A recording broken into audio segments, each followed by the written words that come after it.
Hari ini berlakunya penghinaan terhadap Allah dan Nabi kita Muhammad SAW di Riyadh, Arab Saudi.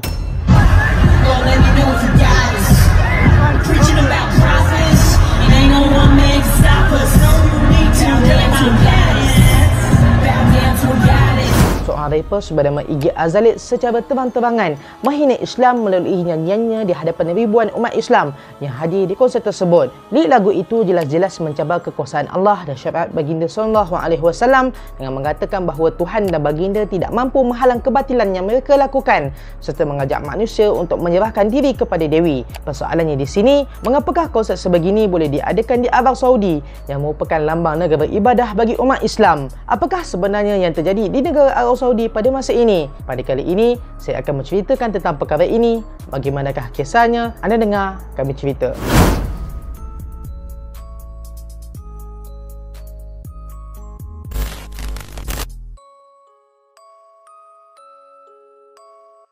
Assalamualaikum sahabat semua. Bagi yang pertama kali datang ke channel ini, saya Fakri. Dan bagi yang dah subscribe, saya ucapkan terima kasih. Sahabat semua, hari ini di mana-mana saja kita menyaksikan musibah yang menimpa di beberapa negara. Bahkan di Arab Saudi sendiri tidak terkecuali apabila ribut angin yang kencang serta ribut petir yang luar biasa menyebabkan kerosakan di beberapa kawasan di sana. Bahkan situasi sebegini pernah berlaku pada tahun 2015 yang menumbangkan sebuah kren di Masjidil Haram dan mengorbankan lebih 100 orang dan mencederakan ratusan yang lain. Namun, apa yang berlaku ini langsung tidak memberikan kesan sedikit pun kepada pemerintahan Arab Saudi apabila sejak beberapa tahun kebelakangan ini Arab Saudi semakin rancak dalam menganjurkan konsert-konsert yang dihadiri oleh artis-artis antarabangsa sehingga berlakunya pencampuran antara lelaki dan wanita yang tidak mencerminkan sebagai negara bertauhid. Sehinggalah terjadi baru-baru ini seorang artis rappers daripada Australia bernama Iggy Azalea secara lantangnya menyebarkan kefahaman batilnya yang jelas-jelas mempelekehkan syariat Islam di hadapan ribuan peminatnya di Riyadh.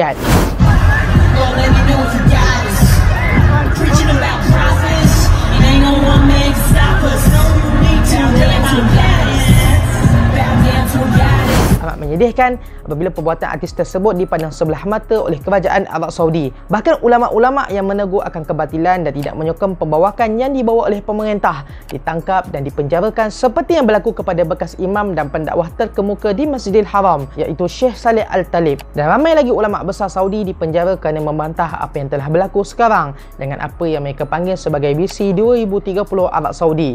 Persoalan di sini, apakah itu visi 2030 Arab Saudi dan siapakah dalang di sebalik perkara ini? Visi 2030 Arab Saudi ini sebenarnya merupakan idea dan perancangan yang diasaskan pada 25 Januari 2016 oleh Mohammed bin Salman atau diberikan gelaran oleh Barat sebagai MBS. Mohammed bin Salman merupakan Perdana Menteri Arab Saudi serta merupakan anak kepada Raja Salman bin Abdul Aziz Al Saud. Ayahnya ini merupakan pemimpin ketujuh meneruskan legasi memerintah Arab Saudi yang secara rasminya dibangunkan pada 23 September 1932. Kita sedia maklum bahawa Arab Saudi merupakan negara yang terkenal dengan pengurusan sumber minyak yang menjadi sumber utama pendapatan negara di sana. Namun, pada tahun 2014, semasa kerajaan Arab Saudi berada di bawah taklukan Raja Salman, telah berlakunya penurunan harga minyak dunia secara mendadak sehingga mencapai 50% kadar penurunan pada ketika itu yang kasarnya telah memberi impak yang buruk kepada struktur kemajuan Arab Saudi dari sudut politik, sosial dan khususnya kepada ekonomi negara tersebut. Mohammed bin Salman melihat perlunya mencari jalan penyelesaian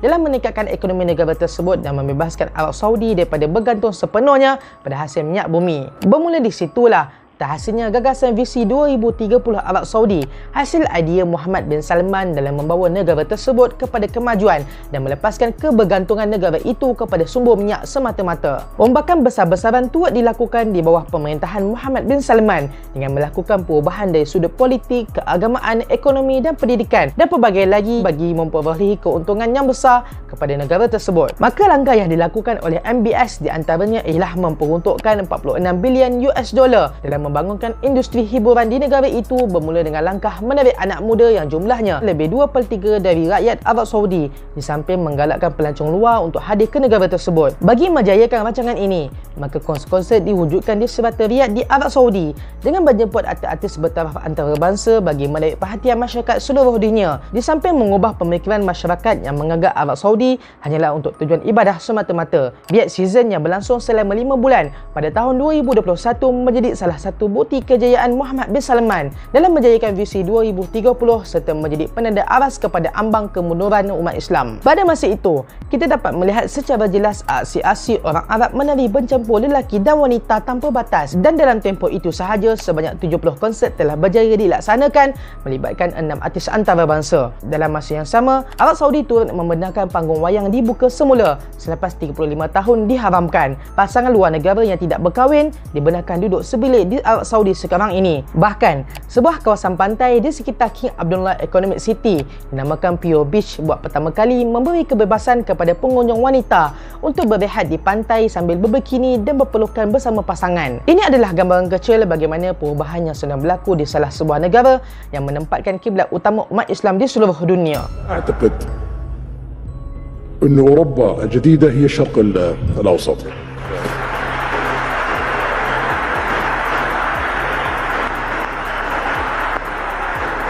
المملكة العربية السعودية في ال5 سنوات القادمة سوف تكون مختلفة تماما. البحرين سوف تكون مختلفة تماما. الكويت حتى قطر على خلافنا معهم لديهم اقتصاد قوي سوف تكون مختلفة تماما بعد 5 سنوات. الإمارات، عمان، لبنان، الأردن، مصر، العراق والفرص التي لديها. إذا نجحنا في ال5 سنوات القادمة سوف تلتحق فينا دول أكثر، وسوف تكون النهضة القادمة في العالم في 30 سنة القادمة في الشرق الأوسط إن شاء الله. هذه حرب السعوديين، هذه حربي اللي أخوضها شخصيا، ولا أريد أن أفارق الحياة إلا وأرى الشرق الأوسط في مقدمة مصاف العالم، وأعتقد أن هذا الهدف سوف يتحقق 100%. الله يعطيك طول العمر يا سيدي.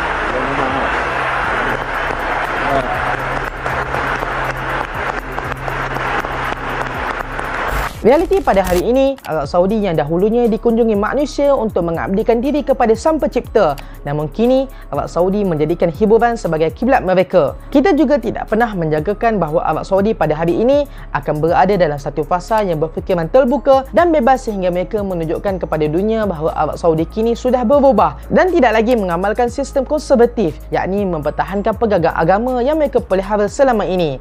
Jangan kita terkejut apa yang dijadikan budaya negara barat kini sedikit demi sedikit telah mula diamalkan di Arab Saudi. Sahabat semua, Muhammad bin Salman juga telah memulakan pelbagai projek besar seperti pembinaan Kota Neom dan pembinaan The Muqab. Kota Neom dengan jarak 170 km, ketinggian 500 meter dan sebagai kota cermin terpanjang di dunia, menimbulkan keraguan ramai pihak. Tetapi inilah rancangan Muhammad bin Salman dalam membawa perubahan dalam Arab Saudi. Begitu juga dengan The Muqab yang meniru desain ala-ala Kaabah, akan menjadi mercu tanda hiburan dan pelancongan yang hebat di bandar Mirabbah Riyadh dengan saiz yang luar biasa. Dalam usaha besar ini, ia menunjukkan keputusan dua jangkaan dari pemimpin Arab Saudi, Muhammad bin Salman, untuk menjadikan visi 2030 menjadi satu kenyataan. Hakikatnya, semua ini dibuat bagi meningkatkan lagi potensi pelancongan di negara tersebut.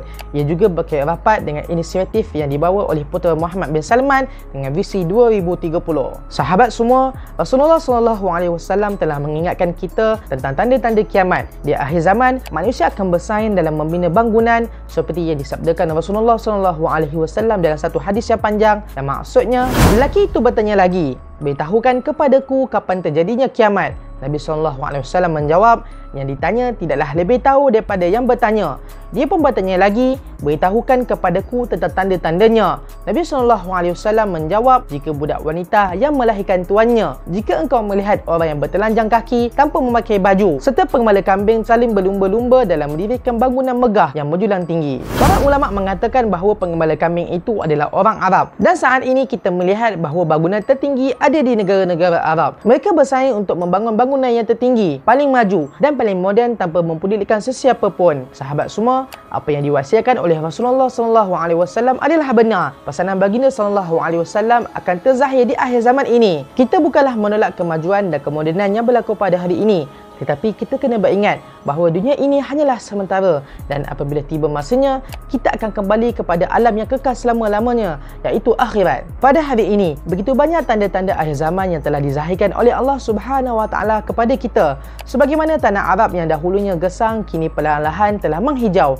Sebagaimana sabda Rasulullah SAW, tidak akan terjadi hari kiamat sehingga tanah Arab kembali subur menghijau dan dialiri oleh sungai-sungai, dan sehingga mudahnya orang yang bermusafir di antara Iraq dan Mekah. Tidak ada yang ditakuti selain kegelapan di jalan, dan tidak akan berlaku kiamat sehinggalah terjadinya banyak pertumpahan darah. Akhir kata, tanda-tanda kiamat ini menguatkan lagi iman kita, meningkatkan lagi amal kita. Sebab itulah kita sama-sama perbaiki, dekatkan diri kita kepada Allah Subhanahu Wa Taala, lakukan segala suruhannya dan meninggalkan segala larangannya. Adapun hari kiamat ini adalah urusan Allah Subhanahu Wa Taala. Kita tidak tahu bila ia akan berlaku, tapi kita kena sedar bahawa kematian itu lebih dekat kepada kita. Sebab umur umat Nabi SAW sekitar 60 tahun hingga ke 70 tahun. Kadang itu sahaja daripada saya. Sekiranya sahabat merasakan video ini bermanfaat, jangan lupa subscribe, like and share agar channel ini terus maju. Kita jumpa lagi pada video yang seterusnya. Sekian, Assalamualaikum warahmatullahi wabarakatuh. Anda dengar kami cerita.